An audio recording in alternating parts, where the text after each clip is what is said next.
Hello everyone, it is the Build-Up Show. I'm Paul Mitchell and I'm joined by Ben Kelly and by Ross Chandley for this one. It is West Ham United. It is the evening game on a Saturday. Not that one, the one before it, one of the many, it's fine. Right, yes, West Ham United. Interesting game, games are coming thick and fast. Ross, this has... all the hallmarks of a massive banana skin for us here. You know, I think part of me was kind of going, oh, well, West Ham, West Ham, no problem, West Ham. And then you realise they've beaten Leicester, drawn with Spurs after being 3 goals down. I drew with Man City as well in the last 3 games. So, yeah, I mean, this is definitely one to be aware of. Yeah, I think going off what we've seen in the Premier League so far this season, every game's a banana skin, so you can't be too cautious, you can't be too complacent. It's also a question which I'm sure we'll get onto, of like who plays at centre back for Liverpool, because that's the potential banana skin I think you kind of referring to. But Liverpool have had some good results, maybe not the best performances that we wanted to see, but last season it was Liverpool grind out results and we're all very happy with it. Things just seem to be a little bit marred by injuries, which is kind of taking the shine or maybe the context away from that of, still grinding out results, still getting the points on the board, especially in the past week or so. So maybe it could happen again. Yeah, I mean that's it, isn't it, Ben? I think we'd all looked at West Ham and looked at the mess they were in pre-season and gone, yeah, this should be no problem. But Ross is dead right. The Premier League's mad. It's genuinely mad at the moment. So it would be foolish of us to not take West Ham very seriously. Oh, definitely not. I mean, obviously you mentioned the last 3 games there, but we were also, it's worth mentioning they battered Wolves 4-0 this season. They were very, very unlucky not to get anything out of the game at the Emirates. I watched that. That was the second week of the season away at Arsenal. So some of the performances that they put in have been very good, and that's because they've got some very good players. I mean, I think Antonio's touch and go, but he's a very, very good striker. Declan Rice is a very good player. Yarmolenko is very good when he's on his day. So the goalie Fabianski, one of the best goalies in the league, if you ask me. So it's definitely one to be wary of. And I think actually, some credit has to be given to David Moyes for that. As much as we don't hold him particularly high regard, as Liverpool fans, when he was rehired towards the back end of, I think, the season before last, that was because the players wanted him and the players wanted to play under him. And you can see that, by some of the performances, that's coming to fruition. It's a team of players who want to play for the manager at the moment. So it's going to be a tough test. And they nearly beat us at home last season towards, just before the pandemic. It was Monday night. It was a tough game. They were leading at one point. So they'll give us a run for our money. Yeah, absolutely. And it's, I won't be giving David Moyes any credit, not on this channel. But we actually, interesting enough, Chris sat down with Nicky from West Ham Fan TV this week. That video will be out on Friday morning. If anyone wants to check out Nicky, if you're not confident about this game, Nicky's horrendous lack of confidence in his own team might well give you that. But I think it's interesting because Man City next weekend, Ross, we've got the games are coming thick and fast, as we've said, and there's very much about just kind of grinding out results. At this point, I think we should all be happy with wins, not necessarily in how they're achieved, albeit we've played some good football, I think, within the games as well in recent weeks, even though the results haven't been quite as resounding as I think we all might have hoped for. But I do wonder whether, and it ties into the banana skin theory on this, is that you've got this game followed by Atalanta away, followed by Man City. This time last year, when we were coming up in the lead up to the Man City game, we very much had one eye on that game. Now, I wonder whether the complexion of the league has changed because City haven't been very good, and also obviously, can we necessarily afford to take our eyes off this game? I'm not sure, but I don't know whether City will be in our thoughts in quite the same way as it has been previous years.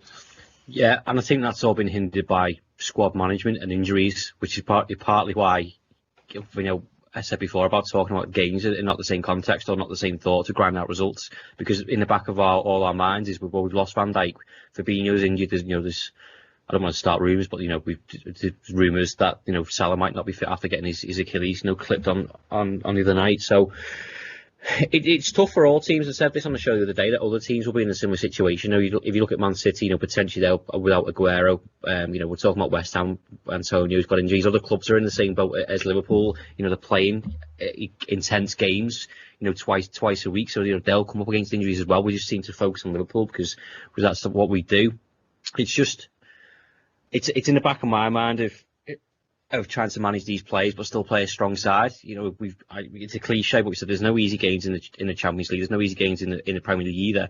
But I do think the fact that we've got 6 points so far from the Champions League may allow us to rotate against Atalanta a bit more before we go into that City game.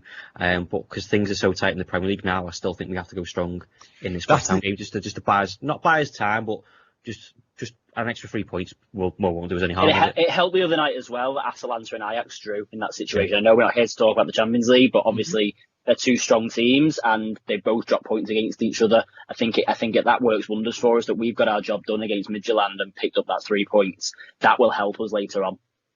Yeah, no, it is an interesting one. I look at a point away from home. Atalanta's an absolutely fine point. Not that people necessarily see it that way, should it go down that way. But yeah, points away in Italy, never bad points earned, of course. But I wonder whether they, though, in terms of the quality of Atalanta, might influence all this stuff, because they are a better.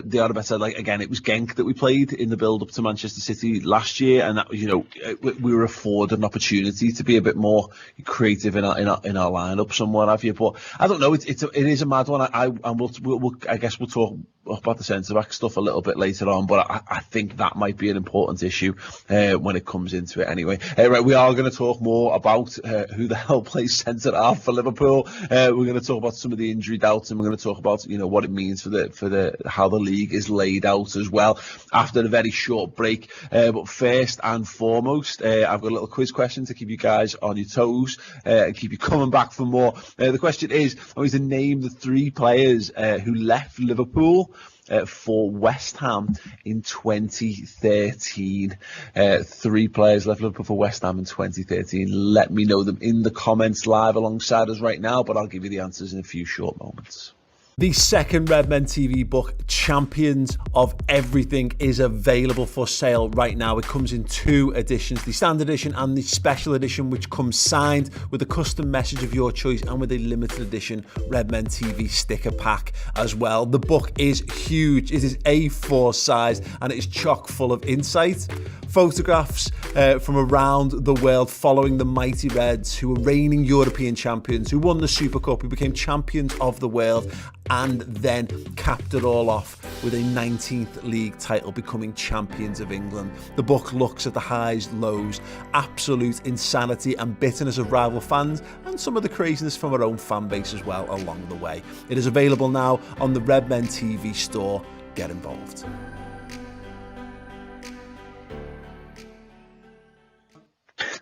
Yeah, there you go. Welcome back. Yes, the quiz question before the break was name 3 players who left Liverpool for West Ham in 2013. In the summer, there were 2 that we actually sold. Ben, who were they?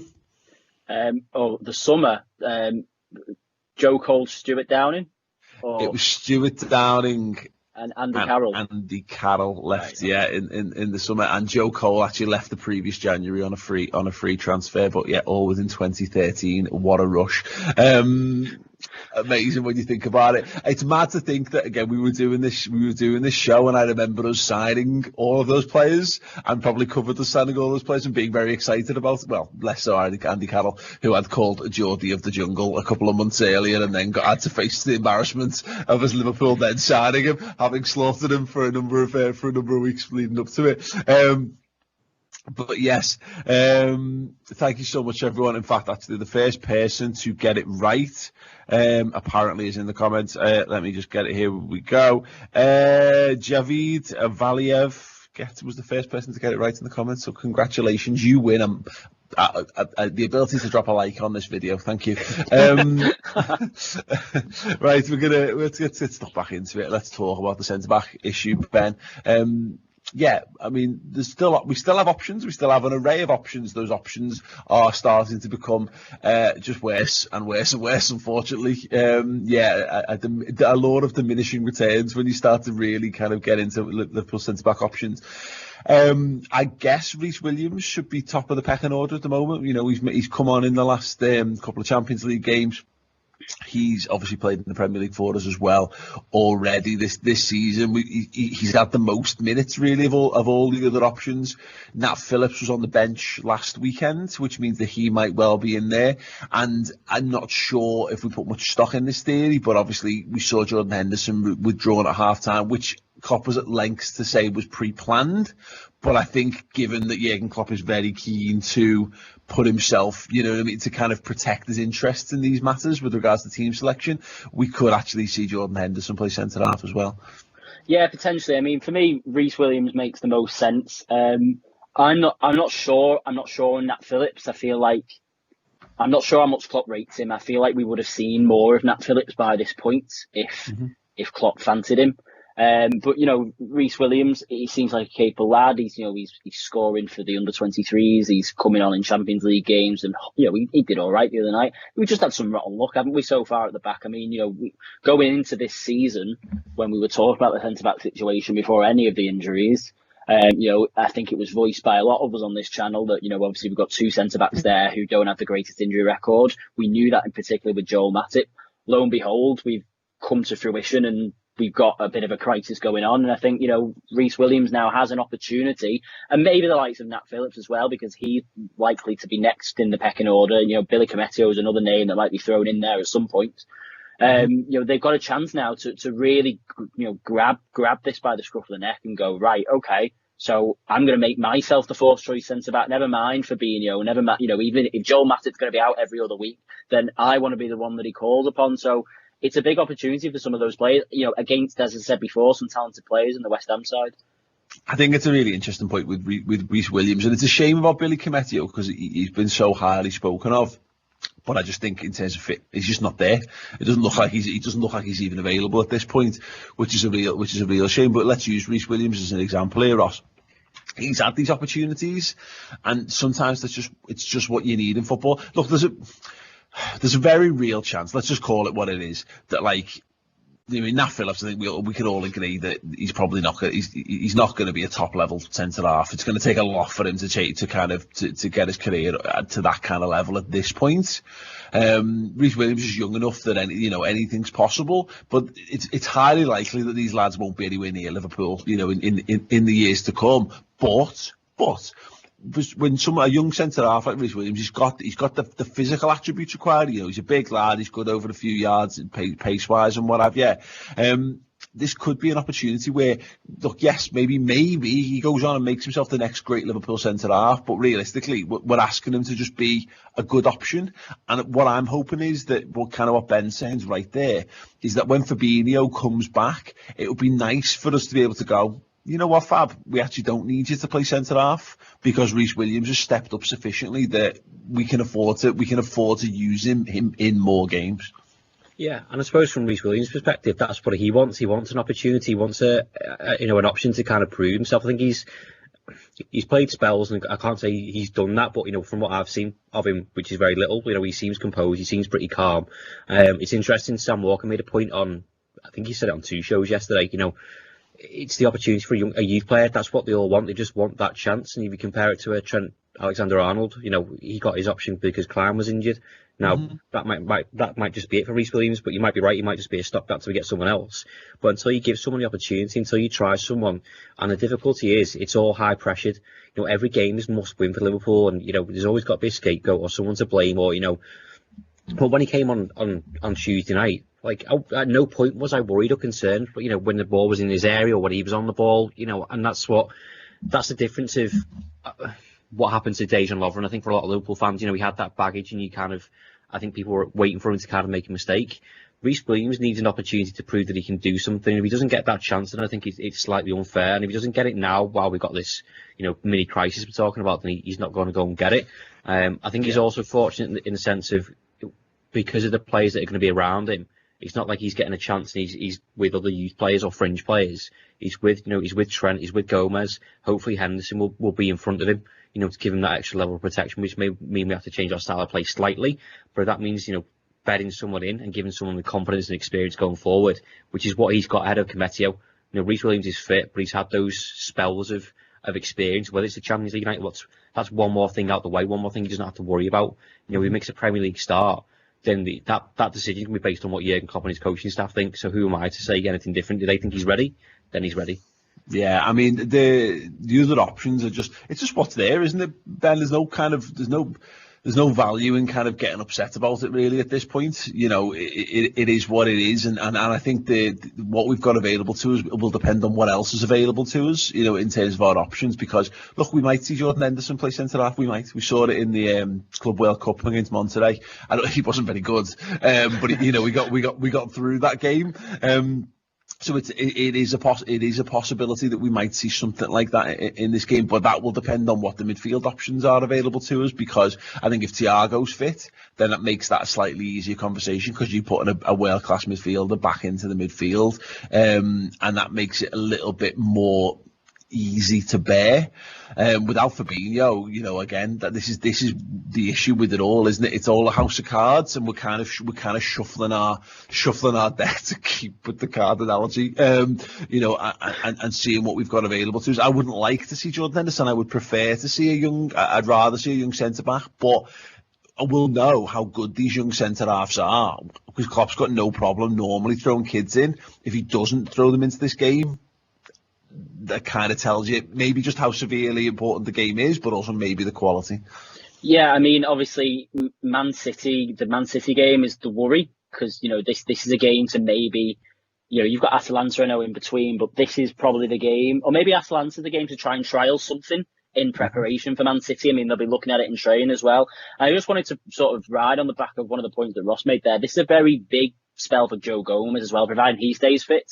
But in the sense of, I was having a chat with, I know. I was having a chat with a friend last week, and I was like, I wonder if Joe Gomez, in the absence of Van Dijk, gets excited or nervous, as in, does he get excited the fact that he's now got the opportunity to leave the line, or does he get nervous by the fact that, sort of his safety net, if you like, isn't there and Van Dijk's gone? This is a big opportunity now for Gomez. If somebody like Reece Williams comes in, or Nat Phillips, on a more of a medium term basis, he's got a big opportunity now to be able to lead them through the game, just like he's been led by Van Dijk through the game for the best part of 3 years. This is a chance now for him to really, develop the young talent of somebody alongside him, and really be that mature figure for somebody else in defence, and take a leaf out of Van Dijk's book. And it's amazing that we're saying that, because Joe Gomez himself is only 23, 24. So that, that really says, how far he's come and what a top level defender he can be. But this is going to be a key few weeks, I think, for Joe Gomez, and whether or not he's going to be, as good as he is, or whether he can take an extra step towards Van Dijk's level, if you like, you know what I mean?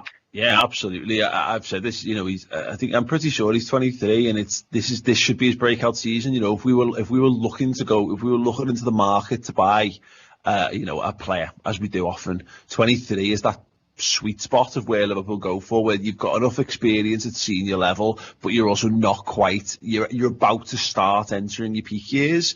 This is the time for Joe Gomez. I think he's got to start he's put some really good spells down as a Liverpool player in his time. He's been here, a surprising amount of time. He's suffered a lot with injuries, but like big injuries, big life changing. You've got to be a strong character to come back from kind of injuries.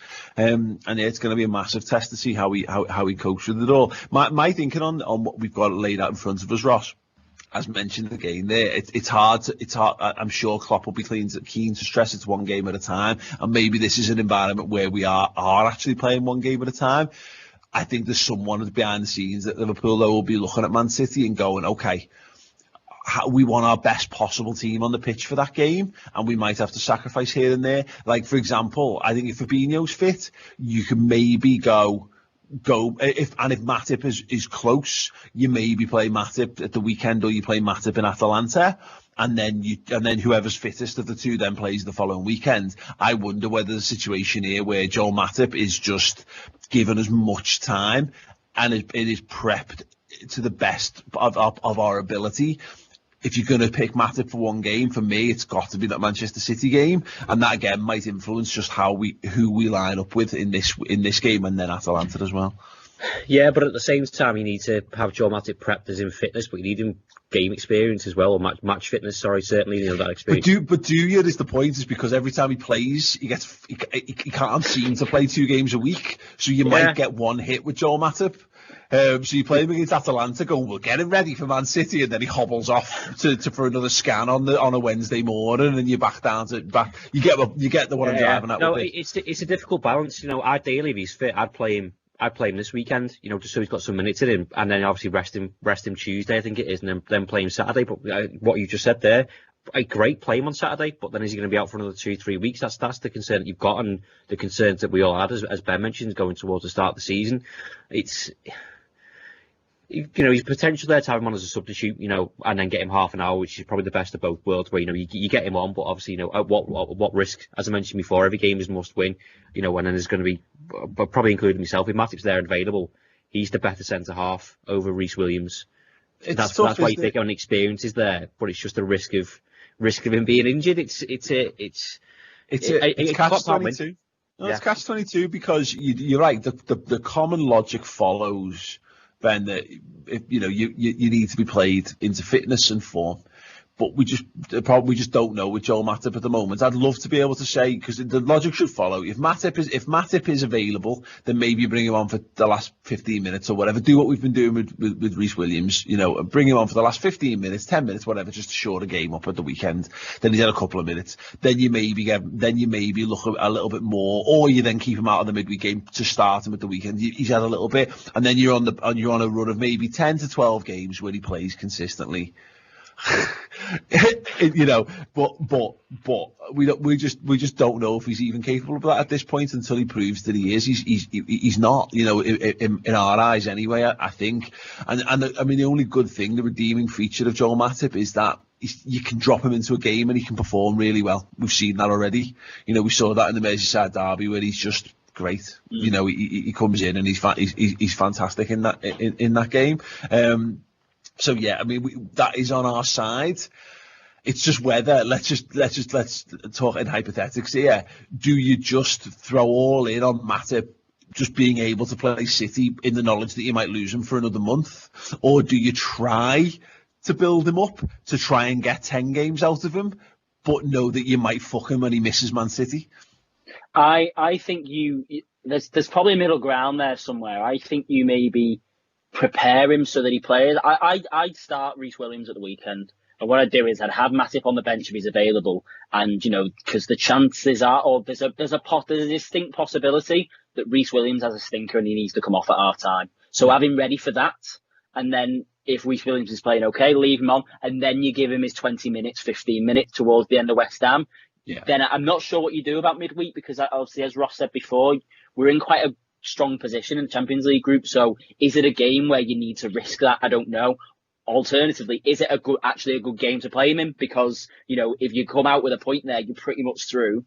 And, you know, he's had some minutes in the legs. Is it a good game? So it is really difficult. But obviously, yeah, the Man City game is the one. The only other thing is that obviously on the back of the Man City game, you've got an international break. So any niggling thing that I suppose he could pick up again, at least he's got an extra couple of weeks to figure out and get himself through. That's the only other thing that I would, you know, say about the situation with him, really. Yeah, it's definitely an interesting one. The one, and Ross, you kind of alluded to it earlier. There's talk that Salah's out for this one as well, which is such a shame. You know, that if he misses anything, he's just been phenomenal. And again, it's another one where it's crossing fingers and toes, because look, I think we've got the ability to cope without Salah for a game or 2 games if we have to. But again, it's another one. Man City on the horizon. You want Mohamed Salah full fit and ready for that game, no matter what. Yeah, I think if there's any risk, I think I'm comfortable with Diogo Jota at the minute. You know, whether that means changing things up in position wise at the front three. I think that ideally, if he is fit, I think Bobby Firmino would be the one that I'd swap for Jota. And that's not dropping Bobby. That's giving Bobby a rest. because I just think he plays a hell of a lot of minutes. So I think there's, you've got to be careful how you word these things. It's not a slight on Bobby. I think we've got the players there, we've got the capabilities. Jota can come in for Bobby or Salah. You're not changing your style of play. You're not getting frustrated. He's full of confidence. He's getting goals. And Salah's going to need a rest at some point as well. So again, it's damage management, isn't it? He's got a slight niggle. Don't force him into something which is going to leave him out for even longer. And we've all got one eye on the Man City game. I think Atalanta's not a free hit, but I think it's a game we can afford rotation because of the position that we put ourselves in. I mean, this is the thing, is that we're suffering major injury worries at the back. We're suffering moderate injury problems in midfield. At the moment, in attack, we've been getting away okay, but this is why we've bought additional players. This is why we've been given minutes to Jota, to Minamino, to Shaqiri. Ben, if Salah's out, there's actually, Xherdan Shaqiri could well just be a natural drop in. Just put him in there. It changes the style of play, but he is a fantastic player, and West Ham's the kind of game where I would back Xherdan Shaqiri to shine if he's available. Well, yeah, that's another thing. But 100%, I mean, it was him and Trent on Tuesday.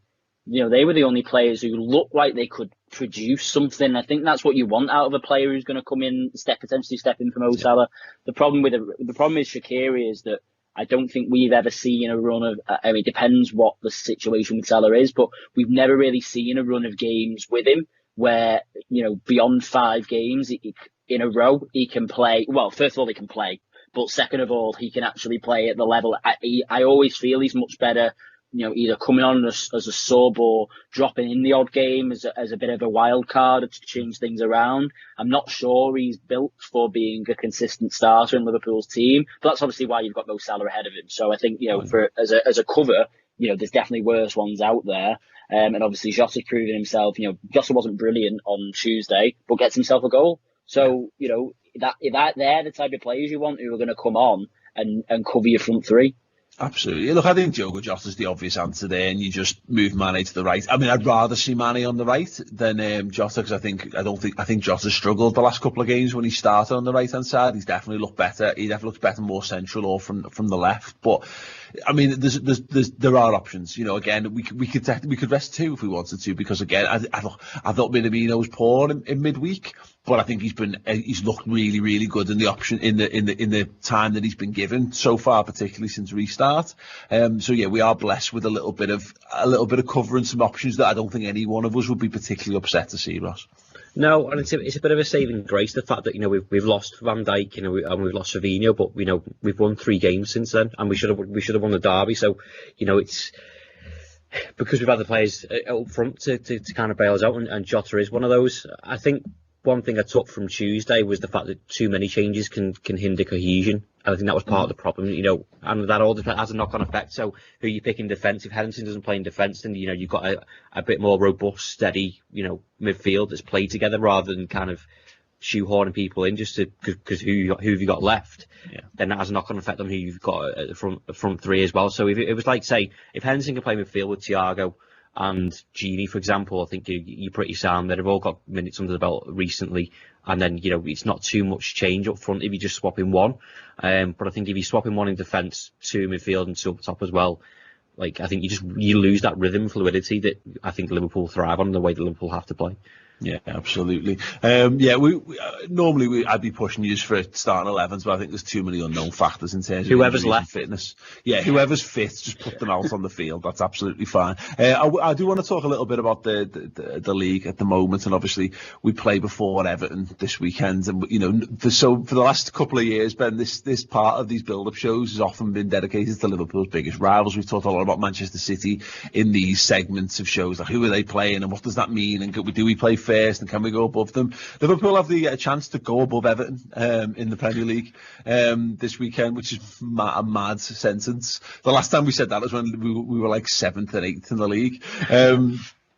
I mean, this is another nice little motivation for this. I think Liverpool, who've had a tricky start, a poor start in the eyes of a lot of like pseudo neutral pundits, to potentially go back to the top of the pile by Saturday evening would be a very nice thing indeed. And it's a little tester for Everton as well, to test their mentality. Newcastle, for them as a game, they should be winning, but again, much like West Ham for us, that's another massive potential banana peel for them.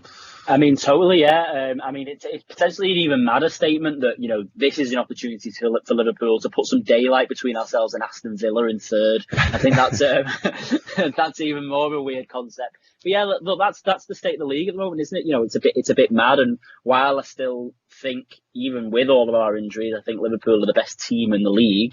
Obviously, we're seeing the effect of no fans in stadiums and how that can throw up mad results. And, at the moment, we're on this super, super long unbeaten run at Anfield. That could come to an end at some point because of the fact that we're not there to influence results as we normally are, as we have been for the last 3 years.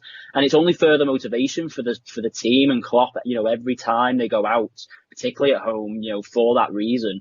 It's, we've got to be on it today. There are no gimmies. There are no buys in the Premier League. West Ham are a team who we should be beating. They've got some good players, but they should be beating. But they can give us a game. They gave Arsenal a game. They battered Wolves. They battered Leicester. So it's a really difficult one. Whereas, with Everton, they've never been up this high. I'm sure the air's getting pretty thin for them. But it's one of them where away at Newcastle, it's a team they should be beating. So if the two teams can stay neck and neck for as long as possible, I think that's good for the league. But obviously for us, we just want to get a nice little gap built up as soon as we possibly can. Yeah, it's a funny situation. It's got all the hallmarks of Liverpool either scraping a win versus West Ham and people going, oh, it's not great. Liverpool really starting to struggle, etc., and then Everton losing to Newcastle and it's seeming like a magnificent result. Or worst case of that is we draw and Everton and then get beat. But yeah, I mean, these are two really, really tough games, and it will be. I'm kind of interested to see how they're psychologically. I'd like to put it on their toes, Ross, because I don't think Everton are handling the world very well at the moment, and their fans seem to be, they've picked up their pitchforks quite handily in the last week or two, for a variety of reasons. Some of them more legitimate than others, but yeah, I would quite like, this. I'm enjoying all the, Grandad tell me about the great days of us winning our first 4 games of the season, that kind of stuff. Let those memes rain down upon us if Liverpool go above them this weekend. Yeah, I'm sure the DVDs will be out for Christmas, won't they? It's a real test of squad depth, and and for all sides in this case. I mentioned before about all the teams getting injuries, and Everton's case it's suspensions. But have they got if you look at Everton's games and the teams that they played, and it's no disrespect, but they played West Ham, played West Brom, they played Brighton, whereas Liverpool played Leeds, Chelsea, Arsenal. I remember a derby in there, and we've come out of it relatively unscathed. It's testing to see how they'll cope with their, they're going to have to rely on the likes of Sigurdsson, which wasn't too good for them last season. Mm-hmm. In midfield when they're picking up injuries and suspension. So, and the mentality behind it as well. I think Ben's right there. I'm pre-derby, I was happy for Everton fans, to have to be enjoying football, from a fan's perspective, not from a Liverpool fan's perspective, but that's what football's about. You should enjoy it. But it's interesting to see how they handle pressure and maintaining something at the top, because Ben joked about it, but that's something that they're not used to. They haven't done that for probably not in my lifetime, if I'm being honest. But it's massive, and we've seen it with Liverpool before, and Liverpool bottling leagues and stuff like that. Can't wait to say that about Everton in a couple of weeks' time when they inevitably go behind. But it's real, there is pressure there. There's pressure on Ancelotti to kind of perform, and all eyes are on Everton to kind of do that. They're probably getting media hysteria like they've never had before because of it's a story. It's it's an agenda for the likes of Sky Sports to say here's this underdog team that can they do a Leicester. Yeah, exactly. That's what it is. But the players won't have experienced that anywhere that they've been in, and played before. Ancelotti will have. So that's where he comes in handy. Where he's been there and done it. He can relay that onto his players. But whether it comes to fruition is a different thing. Yeah, no, and look, fine. I've said this all along. I'm happy for Everton to be there or thereabouts, but there's an opportunity. I think we're going to get a sense of how the league's going to pan out over the coming months. I think this weekend's weirdly not pivotal is a very strong word to use, but I could see this being in years gone by. And I remember that in 2004, 2005, us trying to finish fourth when Everton finished in the top four, and obviously we just went on and won the Champions League instead. But it was that, those opportunities for Liverpool to seize their chance and seize the place in the top four, and then they just drop points at a pivotal moment. And whenever Everton would lose, we'd lose as well. And I wonder whether this is just we're going to see in the next, I think before this international break, with obviously this game and with Manchester City, and obviously we've got the Champions League in between. I think there's a real opportunity for Liverpool to really cement this start of the campaign. If we can somehow, if we're sat at the international break with Leicester on the horizon, with another 6 points in the Premier League, and a 9 in total in the Champions League, the season's well within our grasp. But yeah, again, we shouldn't be taking our eyes off the prize, and at the moment we've got to make sure we get through this weekend. There's an interesting comment here as we're doing this live on YouTube from Kate Gabriel. So Liverpool are seemingly to only win with scraping wins nowadays. Would love to see Liverpool really well and take a win, because at the minute I'm not convinced. I think this is the kind of world we're going to have to get used to at the moment. I can't see a world where Liverpool put a massive win down in the coming weeks. If we do, we do.